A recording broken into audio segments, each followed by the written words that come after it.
Purihin po ang Panginoon, isang mapagpalang umaga po. Ang Diyos ay napakabuti. Amen. Salamat sa kabutihan ng Diyos. Tayo po ay nandito para sa ating devotion. Hayaan natin na palain tayo ng salita ng Panginoon. Bago tayo mag-aral ng kanyang mga salita, awitan muna natin ang Panginoon. Sabi dun sa ating awitin ay, My life is in your hand. Amen. Ang ating buhay ay nasa kamay ng ating Panginoon. Kaya hindi tayo mag-alala, no? Though we may not see things clearly, makapagpupuri pa rin tayo sa Panginoon dahil we know that our life is in the hands of our Lord. Amen? Kaya awitan natin ang Panginoon.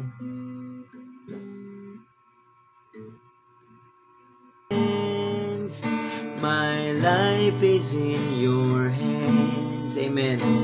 My heart is in your keeping. I'm never without hope, not when my future is with you. My life is in your hands, and though I may not see clearly, I will lift my voice and sing, 'cause your love does amazing things. Lord, I know my life is in your hand, and I will lift my voice and sing, 'cause your love does amazing things. Lord, I know my life is in your hands.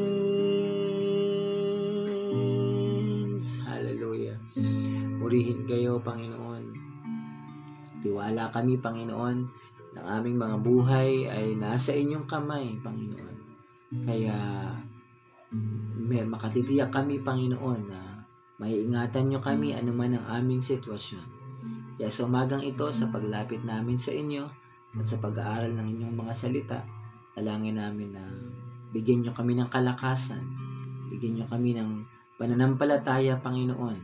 Patuloy nyo pag-umapawin sa aming puso ang pag-ibig nyo na siyang nagdadala sa amin sa inyong kalooban at sa inyong tagumpay. Ama, pagpalaan nyo po ang inyong mga salita, pagpalaan nyo rin ng mga kapatid na dumadalo sa live devotion na ito, Panginoon. Sa pangalan ni Jesus, Amen. Hallelujah. Salamat po sa Panginoon. Muli, isang mapagpalang umaga sa bawat isa sa atin. Napakaganda po nung mensahe ng awit. Inawit natin. My life is in your hands. Amen. Ang ating buhay ay nasa kamay ng Panginoon. Kaya talagang anuman ang ating nagiging sitwasyon ay makapagpupuri po tayo sa Panginoon. Amen. May tataas natin ang ating kamay. Maawitan natin siya. Dahil tiyak tayo kapag ang buhay natin ay nasa Panginoon. So, magang ito, nais kong mag-aral tayo sa John chapter 16 mula verse 25 hanggang 33. Ulit ko po sa John chapter 16 mula po verse 25 hanggang 33.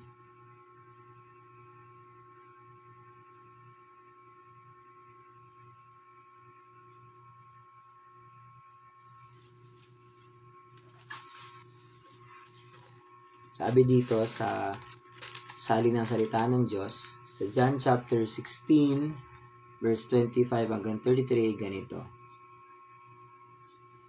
Sinasabi ko sa inyo mga ito sa pamamagitan ng mga talinhaga, pero darating ang panahon na hindi na ako magsasalita sa inyo ng ganito. Sa halip, tuwiran ko nang sasabihin sa inyo ang tungkol sa Ama.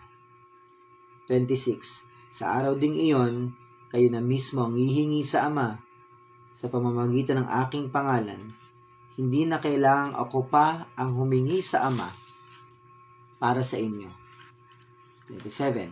Sapagkat kayo mismo ay minamahal ng Ama, dahil minamahal niyo ako at naniniwala kayo na nagmula ako sa Diyos.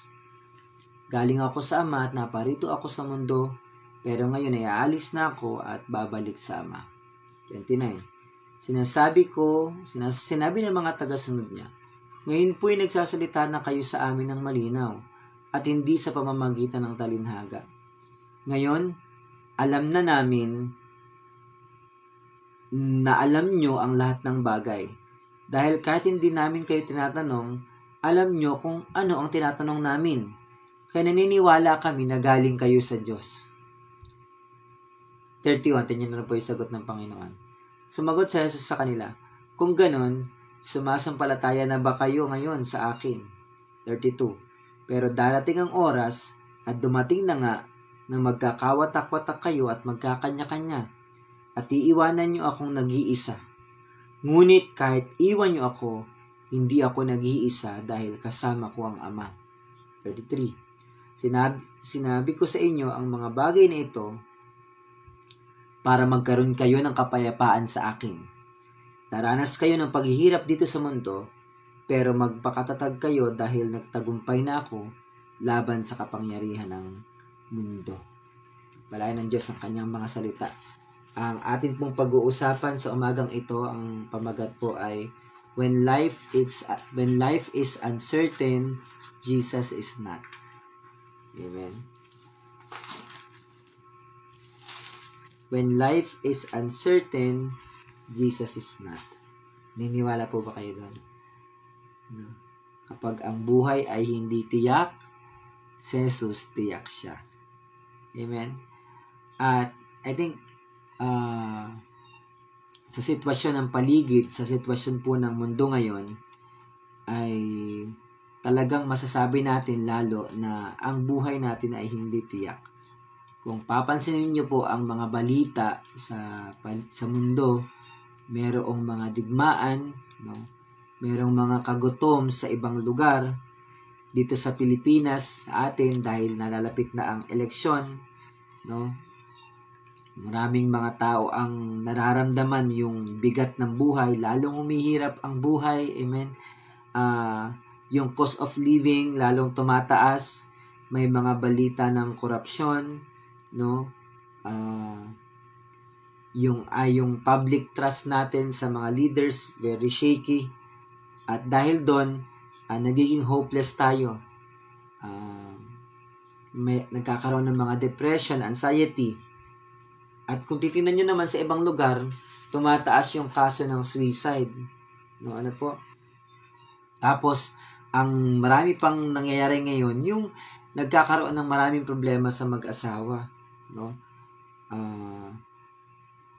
Ayon sa report, ayon sa research, ngayon mas mataas yung percentage ng mga asawang naghihiwalay, no? Broken family, no? At maraming mga kabataan ang nalululong sa masamang bisyo, no? Nagiging wala silang direksyon. At kung ating titingnan yung sitwasyon ng mundo sa paligid natin, it seems like it's hopeless, no? Pero kung ating papansinin yung sinabi ng Panginoon sa kanyang mga alagad, take heart, I have overcome the world. Lakasan ninyo ang inyong loob, magpakatatag kayo, dahil napagtagumpayan ko na ang sanlibutan. Dito sa ating pag-aaralan, habang binabanggit ng Panginoon sa kanyang mga alagad, yung uncertainty na mangyayari sa kanila pag umalis na ang Panginoong Jesus. Kasi yung background po itong John 16 ay, ito po yung tagpo bago ipako ang Panginoong Jesus doon sa krus. So, kanyang hini-heads up niya yung kanyang mga alagad, binibili na niya yung kanyang mga alagad sa mangyayari sa kanila pag si Jesus ay naipako at umalis na. At nire-ready sila ng Panginoon, pine-prepare sila ng Panginoon sa maaring mangyari sa kanila, no? Kapag ang Panginoong Jesus ay wala na sa piling nila. At dito sa passage po na ating pinag-aralan, merong 3 napakagandang pangako na iniwan ang Panginoon sa kanila. Sa kabila ng struggles na pwede nilang pagdaanan, ang Diyos ay nangako ng 3 bagay. Ang una, yung pangakong pag-ibig. Pangalawa, yung pangakong kapayapaan. At pangatlo, yung pangakong tagumpay. At yan po yung ating pag-uusapan sa umagang ito. Buksan natin una yung pangakong pag-ibig ng Panginoon. Dito sa John chapter 16 verse 25, kung mapapansin ninyo, napaka big ng Panginoon, ano? Sinabi ko sa inyo mga bagay na ito sa pamamagitan ng talinhaga, verse 25. Pero darating ang panahon na hindi na ako magsasalita sa inyo ng ganito. Sa halip, tuwiran ko nang sasabihin sa inyo ang tungkol sa Ama. 26. Sa araw ding iyon, kayo na mismo ang hihingi sa Ama sa pamamagitan ng aking pangalan. Hindi na kailangan ako pang humingi sa Ama para sa inyo, sapagkat kayo mismo ay minamahal ng Ama. No? Dahil minamahal niyo ako at naniniwala kayo na nagmula ako sa Ama. Sa verse 25, makikita natin na sinasabi ng Panginoon na hindi na siya magsasalita ng patalinhaga, kundi magsasalita na siya ng diretsahan sa kanila. Kasi po, up to this point, ang Panginoon ay nagsasalita sa kanila ng patalinhaga kasi may sinasabi ng Panginoon, hindi magtatagal, hindi niyo na ako makikita. Pagkatapos makikita niyo ako ulit. So yung mga alagad, naguguluhan, ano ba yung sinasabi niyang hindi na natin siya makikita? Pero in this specific chapter and verses, sabi ng Panginoon, darating ang panahon, hindi na ako magsasalita sa inyo ng patalinhaga. Alam niyo po yun, frustrating po yun eh. Kasi, di ba frustrating yun kapag may kausap kayo, tapos yung kausap niyo, hindi malinaw yung sinasabi. Kumbaga, paligoy-ligoy. Parang pag kinakausap mo siya, kailangan mo pang parang bugtong na iniisip mo kung anong sagot. Bago dumating yung tagpong ito, ganun ang Panginoon sa mga alagad. Yung mga sinasabi niya ay hindi maintindihan ng mga alagad. Pero this time, sa verse 25, sinasabi ng Panginoon na hindi na ako magsasalita sa inyo ng patalinhaga. At nilino ng Panginoon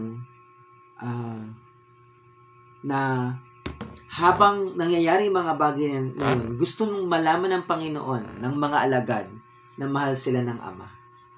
No? Doon sa verse 26, sabi doon ay, sa araw daw na yun, no, hindi na kayo, sa araw na yun, kayo na mismong hihingi sa Ama, sa pamamagitan ng aking pangalan, hindi na kailangan ako pa ang humingi sa inyo sa Ama, para sa inyo, sapagkat kayo mismo ay minamahal ng Ama. Dahil minamahal niyo ako at naniniwala kayo na nagmula ako sa Ama. No? Jesus says something clear here, something profound. Ang mga alagad ay makakapanalangin na sa Ama ng direkta at hindi na kailangan na maging middleman pa ng Panginoon. Dahil, bakit? Mahal sila ng Ama. Sapagkat kayo mismo ay minamahal ng Ama. No? Pangakong pag-ibig ng Panginoon. They can pray directly to the Father because God the Father loves them. Dahil mahal sila ng Ama. Gusto ko maunawaan natin yung ibig sabihin ng Panginoong Hesus dito. Hindi niya ibig sabihin na ang pag-ibig ng Diyos ay base doon sa ating pag-ibig. Magiging conditional ang love ng Panginoon kapag ganoon. At alam natin ng Panginoon, alam natin na sinabi ng salita ng Diyos, nagmamahal tayo, we love because He first loves us. No? Nagmamahal tayo sa Panginoon kasi una niya tayong inibig. At ang pag-ibig natin sa Panginoon ay nakabase doon sa kanyang kamatayan, sa kanyang pagkabuhay, sa kanyang buhay dito sa mundo. At yung ating pananampalataya ay tugon doon sa ginawa ng Panginoon. Ang best comparison po dito sa sinasabing pag-ibig ng Panginoon ay yung pag-ibig ng isang ina sa kanyang bagong panganak na anak, sa kanyang newborn baby. Wala pang ginagawa yung newborn baby para mahalin sa yung kanyang anak. Mahalin siya ng kanyang ina. Pero, kahit kakapanganak pa lang, kakalabas pa lang ng bata, yung nanay, yung pag-ibig niya dun sa kanyang anak, it was really overflowing. Overflowing na kaagad. Wala pang napapatunayan yung bata. Pero yung pag-ibig ng isang magulang dun sa bagong panganak na sanggol, overflowing na. At ganun yung pag-ibig ng Panginoon sa atin. Wala pa tayong ginagawa, ay sobrang mahal na tayo ng Panginoon. Kaya nga, ibinigay ng Diyos ang kanyang anak. Diba? While we were yet sinners, Christ died for us. Wala pa tayong ginagawa. No? At yung katotohanan na pwede tayong makapanalangin sa Ama directly, ay katunayan ng pag-ibig ng Diyos sa atin. Diba? When you love someone, you pay attention to their needs. Kapag mahal mo yung isang tao, binibigyan mo ng pansin yung kanyang mga pangangailangan. At alam nyo, ang Panginoon, nakikinig siya sa atin kapag tayo ay nananalangin. Tama po ba? Nakikinig ang Panginoon sa atin pag nananalangin tayo. Kaya, yung panalangin ay isa yung pribilehiyo para makausap natin ang Panginoon. At ipinapangako ng Panginoon dito na sa mga alagad na, yes, darating yung mga struggles, times will be uncertain, pero huwag niyong kalimutan na mahal kayo ng Ama. At dahil mahal kayo ng Ama, makakapanalangin na kayo direkta sa Kanya. No? Hindi nyo na kailangan umano pa sa akin. Direkta na kayo makakalapit sa Ama. At ganun yung nangyayari sa atin sa panahon ngayon. Diba? Kapag nahihirapan tayo, pwede na tayo makapanalangin. Hindi na natin kailangan pumunta sa iba't ibang lugar o hindi na natin kailangan ng middleman para makapanalangin. Nasaan man tayo kapag tayo may problema, isang panalangin lang, tutugon at makikinig sa atin ng Panginoon. Patunay na minamahal niya tayo. Kaya nga, ito yung pangakong pag-ibig ng Panginoon sa kanyang mga alagad. When times of uncertainty comes, pwede na kayong manalangin directly sa Ama. Napakinggan niya kayo. Parang, katulad po ito ng isang mangingisda sa gitna ng dagat na inabot ng malaking alon, ng malaking unos, malaking bagyo sa gitna ng dagat. At parang yung barko ay lulubog. Pero anong ginawa ng mangingisda?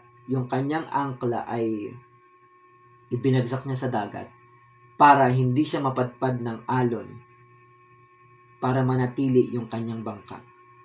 Hindi niya nakikita yung angkla, pero naniniwala siyang safe siya dahil yung angkla ay nakababa at yun ang magpapatibay doon sa bangka. At magiging dahilan para hindi siya maanod, mapadpad kung saan. Ganun yung pag-ibig ng Diyos sa atin. No? Hindi man nakikita yung angkla, invisible to our eye. Pero yun yung nagpapatatag, nagpapatibay sa Kanya. Ganun tayo. No? We may face overwhelming struggles. No? May mga financial stress tayo. May mga health problems. May mga family conflicts. May mga inner battles. At ito po yung mga bagyo na hindi natin hiningi. Hindi natin ginusto na magkaroon ng ganitong mga bagyo sa buhay. At doon sa mga panahon na yan, God may seem silent. Pero yung pag-ibig ng Diyos, yung anchor natin. That is what keeps us grounded. Hindi niya pinapatigil yung bagyo, no?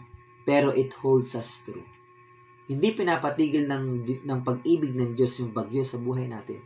Pero ito yung humahawak sa atin.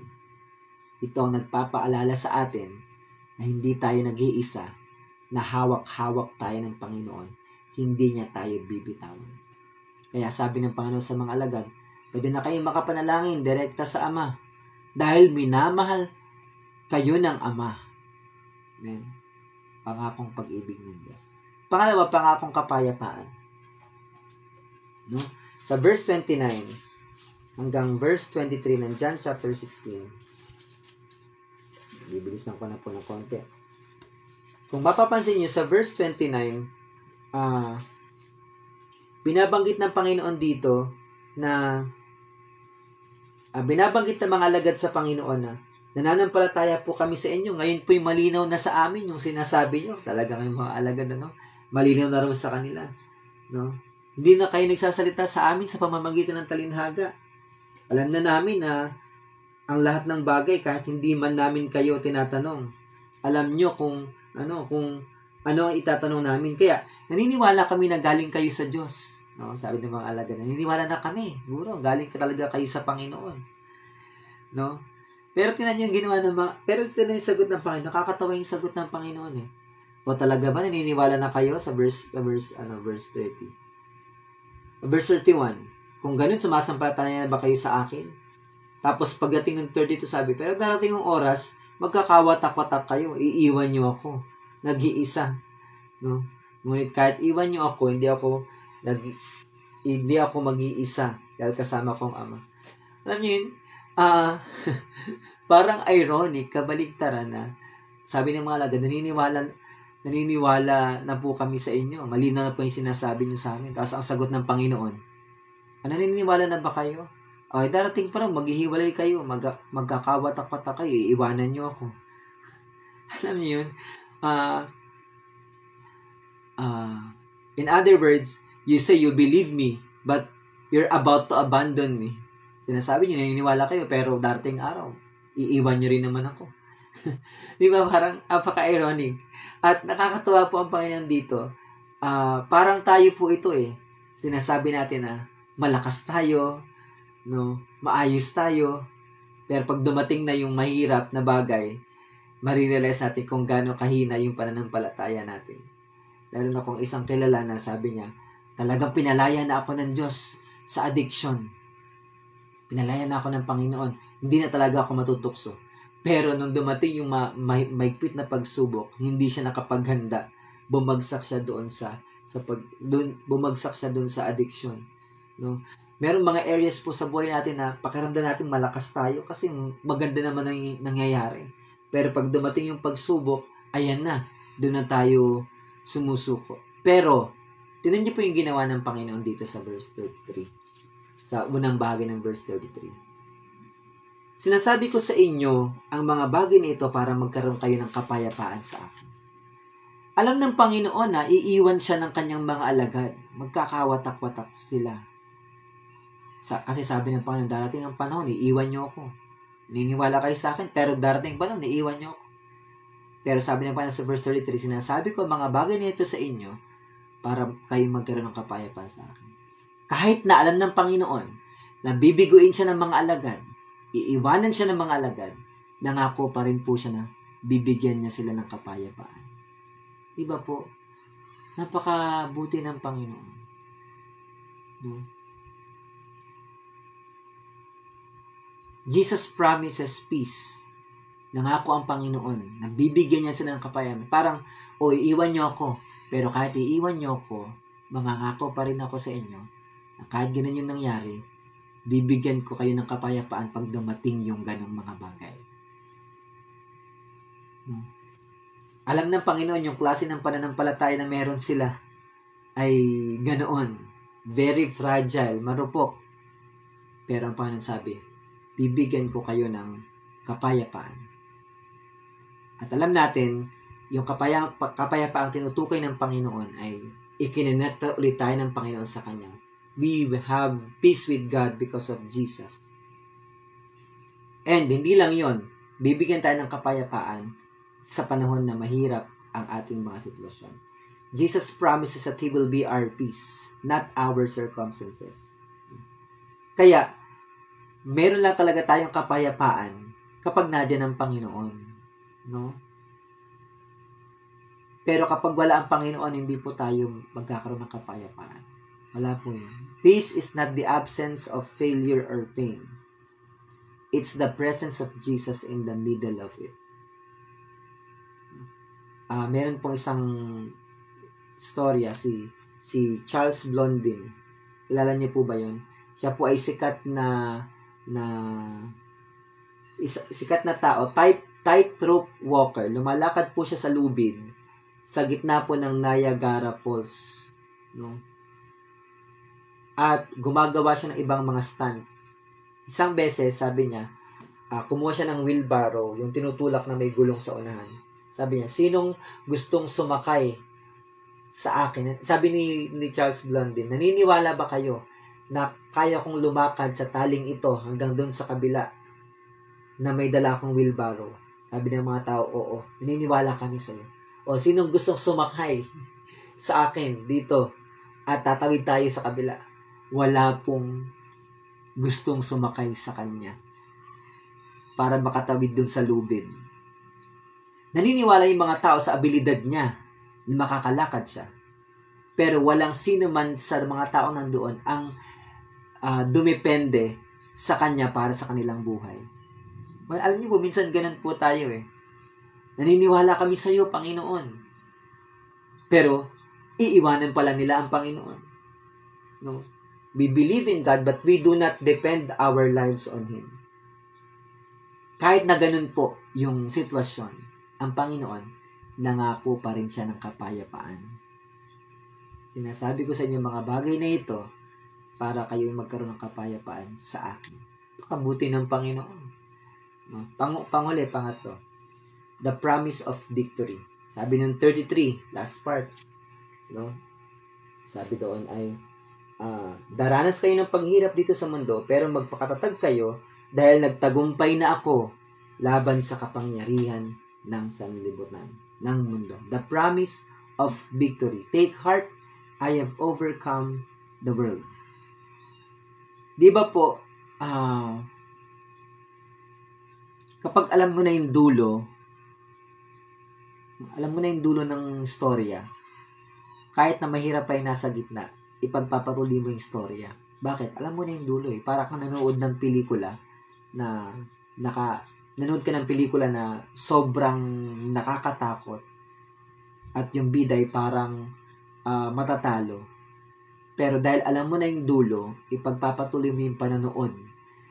Dahil alam mong tagumpay yung bida. At alam niyo, ganun tayo. Nangako ang Panginoon na bibigyan niya tayo ng tagumpay. Nangako ang Panginoon. Sinabi ng Panginoon sa mga alagad na daranas sila ng maraming pagsubok, pag-uusig. At naranasan ng mga alagad niyan. May mga namatay pa nga sa kanila. At nagpatuloy yung buhay natin. Pero, ang sabi ng Panginoon, take heart, magpakatatag kayo. Kasi, napagtagumpayan niya na. He has overcome the world. At, ang nakakatawa po dito sa passage na ito, sa verse na ito, hindi lang po siya nagtagumpay, tayo rin. Sinasabi rin niya na magtatagumpay tayo. Tama yung sinabi ng Romans chapter 8. In all of these things, we are more than conqueror. Kaya alam nyo, hindi na po natin kailangang mabuhay sa takot para sa kinabukasan. Hindi na natin kailangan mapigilan ng ating mga pagbagsak. Hindi na natin kailangan na ma-pressure para magtagumpay sa buhay. Bakit? Sinecure na po ng Panginoon yung tagumpay. Hindi lang para sa Kanya. Yung tagumpay po na sinasabi ng Panginoon, hindi lang po yun para sa Kanya. Para sa iyo din po yun. Para sa atin din yun. Kaya we don't have to fight alone. We know the ending. Alam na natin yung dulo. Nagtagumpay ang Panginoon eh. Kaya nga, habang sinasabi ito ng Panginoon sa kanyang mga lagad, parang, ito yung dulo nyo. Nagtagumpay ako dito. Iyan yung ending ng story nyo. Kung ako'y nagtagumpay din kayo. At yan yung ending nyo. Yes, bago yung ending, merong gitna. At dun sa gitna, you will experience a lot of pressures, struggles, persecution. Pero yung ending nyo, tagumpay kayo. Yun yung sinasabi ng Panginoon sa kanyang mga alagad. No? At yun din yung naisabihin ng Panginoon sa atin. Mga kapatid, yung dulo po natin, yung ending po natin ay tagumpay. Hindi po tayo talunan. Sabihin nyo yan sa inyong sarili. Sabihin nyo yan sa inyong mga kapatid. No? Kahit na parang sinasabi ng buhay o sinasabi ng paligid at sitwasyon mo na talo ka kasi ganito ang sitwasyon mo. Mahirap ang sitwasyon nyo. Wala nang mangyayari dyan. At the moment, parang feeling mo talo ka dahil sa nangyayari sa paligid mo. Pero tandaan mo, sabi ng Panginoon, na pagtagumpayan ko na ang sanlibutan. Magpakatatag kayo. Anong ibig sabihin nun? Itong tagumpay ng Panginoon, hindi lang niya tagumpay mo rin yun. At yun ang dulo mo. That is your ending. Promise of victory. Kaya magtiwala tayo sa Kanya. Patuloy tayong magpatuloy sa gawain ng Panginoon at gawin natin ang Kanyang kalooban. dahil alam mo na kung anong dulo mo. At ang dulo nun ay tagumpay ka kasama ang Panginoon. Ay manalangin. Panginoon, maraming salamat po sa pangako niyong pag-ibig, pangako niyong kapayapaan, at pangako niyong tagumpay. Binibigyan niyo kami, Panginoon, ng katiyakan sa mga bagay na meron kami. Kaya kahit ano man ang nangyayari, nakakapagpuri kami, itataas namin ang aming kamay, at mapapasalamatan namin kayo at masasamba namin kayo. Mapagpalain niyo po ang bawat isa, naman ang kanilang pinagdadaanan, palakasin niyo po sila ng inyong pag-ibig, ng kapayapaan ng gagaling sa inyo, at ng katiyakan ng tagumpay, Panginoon. Salamat po, purihin kayo sa pangalan ni Jesus. Amen. Purihin po ang Panginoon, isang mapagpalang umaga, sa Diyos po ang papuri.